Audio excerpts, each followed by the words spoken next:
आप सभी का प्राचीन इतिहास चैनल में स्वागत है। आज हम अष्टावक्र गीता के दूसरे प्रकरण का अध्ययन करेंगे। तो चलो शुरू करते हैं। संसार आध्यात्म सत्ता से भिन्न नहीं है। राजा जनक को अष्टावक्र का उपदेश सुनते ही आत्मज्ञान हो गया।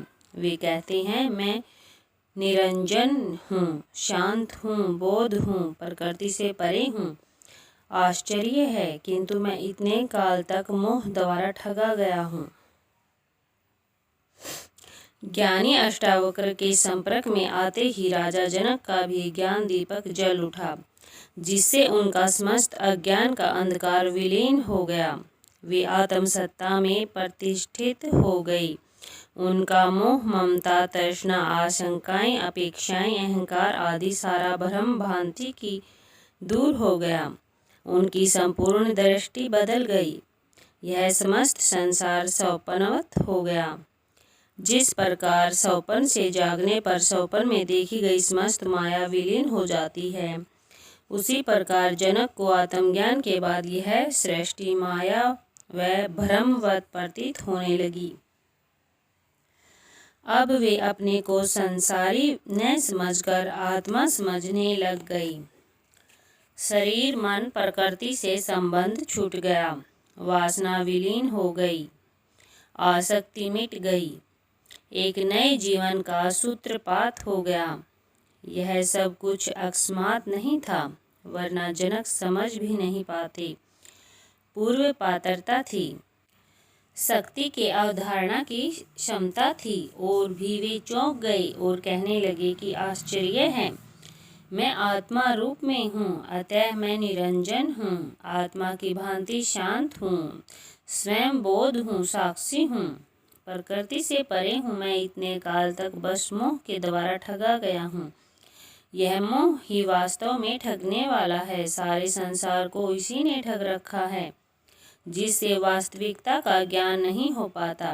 कबीर ने भी कहा है, माया महा ठगनी रे मैं जानी। यह माया मोह ही है, जिससे संसार जैसा है वैसा न दिखाई देकर भिन्न प्रकार का दिखाई देता है। जनक का यह माया का आवरण दूर हो गया। वे अपने स्वरूप को पहचान गई।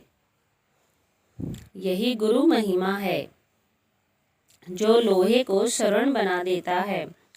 एवं शिष्य की भी पात्रता है, जो स्वयं को बदलने को तैयार है, खुला है। जनक अब अपने को निर्दोष कहते हैं। पाप, पुण्य, कर्म आदि का समस्त मायाजाल टूट गया। यह मायाजाल केवल अहंकार के कारण है, जिससे मनुष्य अपने को कर्ता समझता है। जब कर्तापन खो गया तो कर्त्य का पाप पुण्य उसे कैसे लग सकता है। ज्ञान रूपी अग्नि में सभी भस्म हो जाते हैं। यथार्थ का ज्ञान ही पर्याप्त है। यह सब सद्गुरु की उपस्थिति से ही घटा। गुरु ने कैलेलिटिक एजेंट का कार्य किया। पत्ता भी नहीं हिला और विस्फोट हो गया।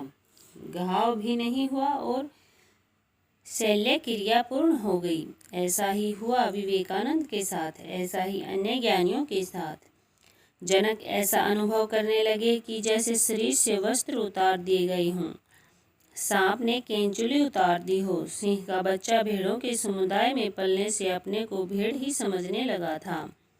घास पात खाकर वह भेड़ के समान हो गया था, किंतु जब उसने पानी में अपना चेहरा देखा, सिंह की आवाज़ सुनी, खून का स्वाद एक बार उसे आया कि उसके भीतर का सिंह जाग उठा, तथा वह वैसे ही गर्जना कर भेड़ों के समूह को छोड़कर सिंहों के साथ वन में चला गया। यह था स्वयं की सुप्त प्रतिभा का जागरण एवं गुरु की महिमा, जिससे अपने स्वरूप को पहचान लिया। खोई स्मृति जाग गई। गुरु ने सिंह बनाया नहीं, केवल उसने स्वरूप का बोध कराया। यही है आत्मज्ञान का स्वरूप। यही है निज स्वरूप, जिसे पहचानना मात्र है। इस देह को मैं अकेला ही प्रकाशित करता हूँ, वैसे ही संसार को भी प्रकाशित करता हूँ। इसलिए तो मेरा संपूर्ण संसार है, अथवा कुछ भी नहीं। व्याख्या। राजा जनक आगे अपने आत्मज्ञान की अभिव्यक्ति देते हुए कहते हैं कि मैं शरीर नहीं आत्मा हूँ, अतः यह मेरी देह मुझसे ही प्रकाशित है। यही आत्मा मैं हूँ, वही संपूर्ण जगत की भी आत्मा है, अतः यह संपूर्ण जगत भी मेरे ही प्रकाश से प्रकाशित हो रहा है, अर्थात आत्म स्वरूप चैतन्य तत्व से प्रकाशित हो रहा है।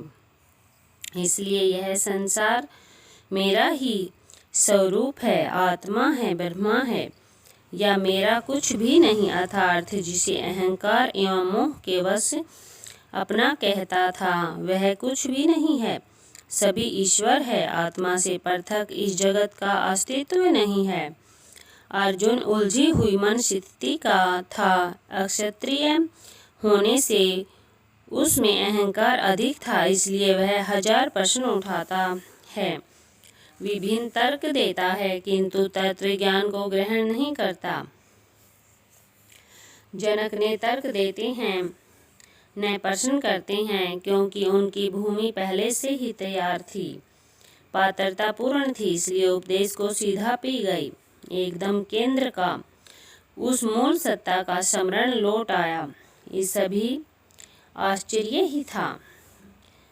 आश्चर्य है कि शरीर सहित विश्व को त्याग कर किसी कुशलता से ही अब मैं परमात्मा को देखता हूँ। व्याख्या। राजा जनक को आत्मज्ञान हो गया, आत्मा का स्वरूप स्पष्ट दिखाई दिया। वह यह भी ज्ञात हो गया कि आत्मा और परमात्मा भिन्न नहीं हैं। इसलिए वे कहते हैं कि मैं गुरु की कुशलता से ही परमात्मा को देखता हूँ, एवं इस ज्ञान के कारण मुझे शरीर सहित विश्व का भी त्याग हो गया है। आसक्तिवश मैं शरीर को अपना समझता था तथा संसार को मैं जिस दृष्टि से देखता था वह सब छूट गया। जनक ने त्याग किया नहीं, घट गया। त्याग किया नहीं जाता। जहाँ करने की बात है वहाँ अहंकार है, कर्तापन मौजूद है। त्याग बोध का प्रतिफल है। सत्य एवं शाश्वत का बोध होने पर असत्य एवं अनित्य छूट जाता है। छोड़ने का प्रयास नहीं करना पड़ता। कुछ धर्म कहते हैं यहाँ त्याग करो वहाँ स्वर्ग में मिलेगा। कुछ कहते हैं कि सब कुछ त्याग दो, नग्न हो जाओ, सभी मोक्ष मिलेगा। किंतु त्याग मोक्ष पाने की कोई शर्त नहीं है। ये सौदेबाजी मोक्ष को भी सौदे की तराजू पर तोलते हैं। त्याग का अर्थ किसी वस्तु को छोड़ना नहीं है, बल्कि ऐसी दृष्टि आ जाए कि जिससे ज्ञात हो सके कि यह सभी ईश्वर का है, मेरा कुछ नहीं है। जो तुम्हारा है ही नहीं उसे तुम छोड़ कैसे सकते हो। ईशावास्य उपनिषद कहता है, जो कुछ सृष्टि में है वह सभी ईश्वर का है, इसलिए तुम उसका त्याग पूर्वक भोग करो। जैसे सौपन में तुम सम्राट हो गई, वह सौपन टूटने पर यह नहीं कहते हो मैंने साम्राज्य का त्याग कर दिया। वैसे ही आत्म स्वरूप का बोध हो जाने पर संसार, शरीर आदि के प्रति जो भी आसक्ति है सब छूट जाती है। त्याग करना नहीं पड़ता। इससे पूर्व किए गए त्याग का महत्व तो नहीं है। जनक आगे कहते हैं, यह सब ज्ञान बड़ी कुशलता से हुआ। कोई हिमालय को भाग रहा है, योग उपासना भजन कीर्तन जप तप यज्ञ सब कर रहा है, किंतु परमात्मा मिलता नहीं। मुझे न त्याग करना पड़ा, न कहीं जाना आना पड़ा, यहीं बैठे बैठे घट गया। यह जीवन खेल नाटकवत हो गया। जो गंभीरता थी सब समाप्त हो गई। यह सब बड़ी कुशलता से, बड़ी चतुराई से हो गया। जैसे जल से तरंग, फैन से बुदबुदा भिन्न नहीं है, वैसे ही विश्व आत्मा से भिन्न नहीं है, किंतु आत्मा से ही निकला हुआ है। व्याख्या।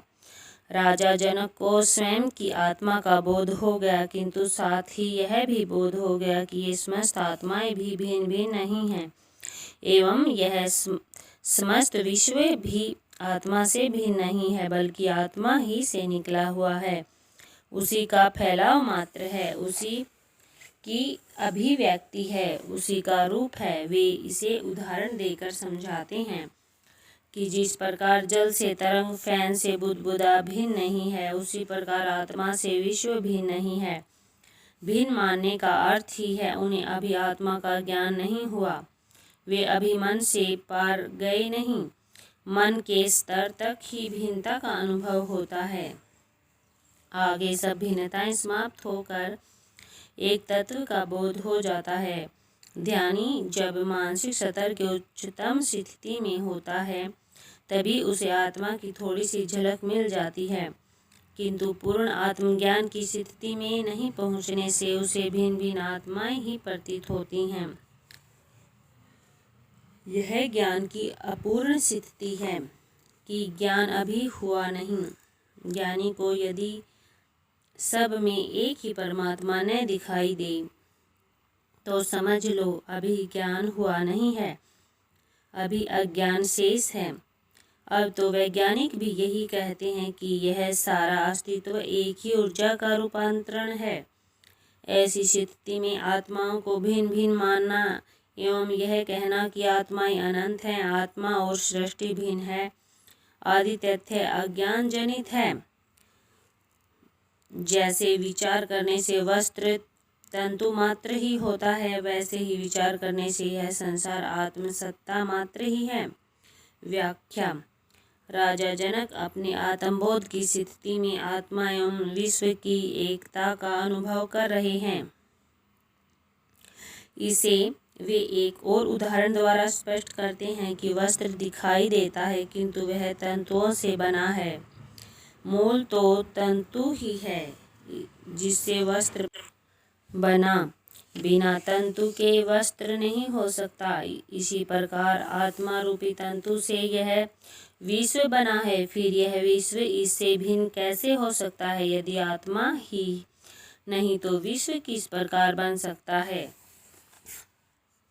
वस्तुतः आत्मा ही वह मूल तत्व है जो विश्व का आधार है, फिर दोनों को भिन्न कैसे कहा जा सकता है? वैज्ञानिक इस मूल तत्व को विद्युत कहते हैं, किंतु विद्युत जड़ शक्ति है एवं आत्मा चैतन्य है। यह विद्युत भी चैतन्य आत्मा की ही शक्ति है। मूल तत्व विद्युत नहीं, चैतन्य आत्मा है एवं उसी का सारा फैलाव है। जड़ विद्युत से जड़ पदार्थ का निर्माण तो संभव है, किंतु इससे चैतन्य उत्पन्न होने की संभावना नहीं है।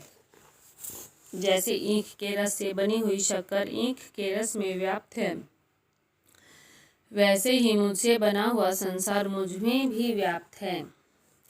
संसार राजा जनक एक और उदाहरण देकर विश्व एवं आत्मा की भिन्नता को स्पष्ट करते हैं कि ईख के रस से चीनी बनती है तो वह उस रस में व्याप्त अवश्य है, अन्यथा बनती कैसे? इसी प्रकार यह समस्त विश्व उस आत्म तत्व में व्याप्त है, वरना इसकी उत्पत्ति कैसे होती? इसी प्रकार चीनी में जो मिठास है वह उस रस का ही मिठास है। अनेकों प्रकार की मिठाइयों में जो मिठास है वह उस रस में व्याप्त मिठाई ही है। जिसे इस रस का ज्ञान नहीं वे ही चीनी, मिश्री, गुड़, मिठाई आदि को भिन्न भिन्न मानते हैं, उनमें भिन्नता नहीं देख पाएंगे, उनमें एक तत्व का बोध नहीं होगा। वे कहेंगे चीनी, गुड़, मिश्री आदि के रूप, रंग, गुण भिन्न भिन्न हैं, फिर वे एक कैसे हो सकते हैं? किंतु ज्ञानी जो उस रस को जानते हैं वे ही कहते हैं कि यह संपूर्ण मिठास उस रस में व्याप्त है एवं इस मिठाई में वह रस व्याप्त है। जैसे ही आत्मा से बना हुआ यह संसार आत्मा से भिन्न नहीं है, आत्मा में संसार व्याप्त है एवं संसार में आत्मा व्याप्त है। राजा जनक को इस परम तत्व आत्मा की सत्यानुभूति हुई, जिससे इन्हें इस भिन्नता का अनुभव हुआ। आत्मा के अज्ञान से संसार भासता है, आत्मा के ज्ञान से नहीं भासता। जैसे रस्सी के अज्ञान से सर्प भासता है, उसके ज्ञान से नहीं भासता है। व्याख्या: राजा जनक को आत्मज्ञान हुआ, जिससे उन्हें सारी सृष्टि आत्मवत दिखाई देने लगी। इस सूत्र में वे सृष्टि के दिखाई देने वाली भिन्नता का कारण बताते हुए कहते हैं कि यह संसार भी आत्मा अथवा ब्रह्मा स्वरूप ही है, क्योंकि यह उसी ब्रह्मा से उत्पन्न हुआ है, किंतु यह उस ब्रह्मा से भिन्न संसार जैसा भासता है। इसका कारण यह आत्मा का ज्ञान नहीं होना है। जब तक आत्मा का ज्ञान नहीं होगा यह संसार भिन्न प्रकार का प्रतीत होगा, अन्यथा यह संसार आत्म स्वरूप ही है। यह ऐसा ही है जैसे रस्सी के अज्ञान से सांप भासता है। सांप तभी तक दिखाई देता है जब तक कि रस्सी का ज्ञान न हो जाए, किंतु जब देख लिया कि यह रस्सी है सांप नहीं है, तभी सांप की भ्रांति मिटती है। ऐसा ही यह संसार आत्मा के अज्ञान से ही भासता है। राजा जनक ने दोनों परिस्थितियां देखी, अज्ञान की भी एवं ज्ञान की भी, इसलिए उनका कथन प्रमाणिक है। इस सूत्र की महत्वपूर्ण बात यह है कि इसको आत्मज्ञान हो गया। जिसने आत्मा को जान लिया उसका संसार छूट जाता है। संसार छोड़ने से आत्मज्ञान नहीं होता। यह सब भ्रांति धारणाएं हैं कि संसार को छोड़ो, यह माया है, मिथ्या है, भ्रम है, असत्य है। इसी प्रकार क्रोध, लोभ, मोह, वासना, आसक्ति छोड़ो तो परमात्मा मिलेगा, यह भी भ्रांति धारणा ही है। ये सब कथन ज्ञानी के अनुभव से आए हैं। अज्ञानी यदि इन्हें मानकर वैसा ही कर्म करेगा तो इससे भी उसका अहंकार बढ़ेगा, जिससे पतन ही होगा। संसार, लोभ, मोह, क्रोध आदि छोड़ने की अपेक्षा यदि उसकी वास्तविकता को अनुभवजय बनाया जाए तो लाभ हो सकता है, अन्यथा नहीं। संसार में रहकर यदि उसका अनुभव प्राप्त हो गया तो वह अपने आप छूट जाएगा, छोड़ना नहीं पड़ेगा। यह संसार अनुभव प्राप्त करने की एक पाठशाला है। इसमें रहकर अंतःकरण की शुद्धि की जा सकती है, किंतु आत्मा को जानने की प्रक्रिया जिससे भिन्न है। रस्सी को सांप समझकर यदि भाग गए तो भ्रम दूर नहीं हुआ, वह भ्रम तो प्रत्यक्ष दर्शन से ही दूर होगा। इसलिए जनक कहते हैं कि आत्मा के अज्ञान से ही संसार भासता है, वह उसके ज्ञान से नहीं भासता है। दोनों में से एक को ही देख सकते हो, आत्मा को या संसार को। आत्मज्ञान के बाद भी संसार तो रहता है, किंतु जैसा वह अज्ञानी को दिखाई देता है वैसा ज्ञानी को नहीं। उसकी दृष्टि बदल जाती है, देखने का ढंग बदल जाता है। ज्ञानी को एक नई दृष्टि मिल जाती है, उसके सोचने का ढंग बदल जाता। वह कहता है करने से अहंकार बढ़ेगा, करने वाला परमात्मा है, उसे ही कर लेने दो, तुम कर्ता भाव छोड़ दो। जो हो रहा है स्वाभाविक रूप से उसे हो जाने दो, तुम संकल्प लेकर कोई काम मत करो। सब कुछ स्वीकार कर लो, कर्ता नहीं साक्षी बन जाओ, केवल दृष्टा। सृष्टि का नियम है, सब अपने आप हो रहा है। साक्षी का अर्थ अकर्मण्य होना नहीं है, बल्कि अपने को कर्तापन से मुक्त करना है। सभी कुछ ईश्वर का है, वही कर रहा है, उसे रोकना भी ईश्वर के कार्य में बाधा डालना है। ऐसी दृष्टि से ही योगी शांत हो जाता है। साधक के लिए यह पात्रता बनती है। तो यह था आज का दूसरा अध्याय, और आगे दूसरी वीडियो में बनाएंगे। धन्यवाद।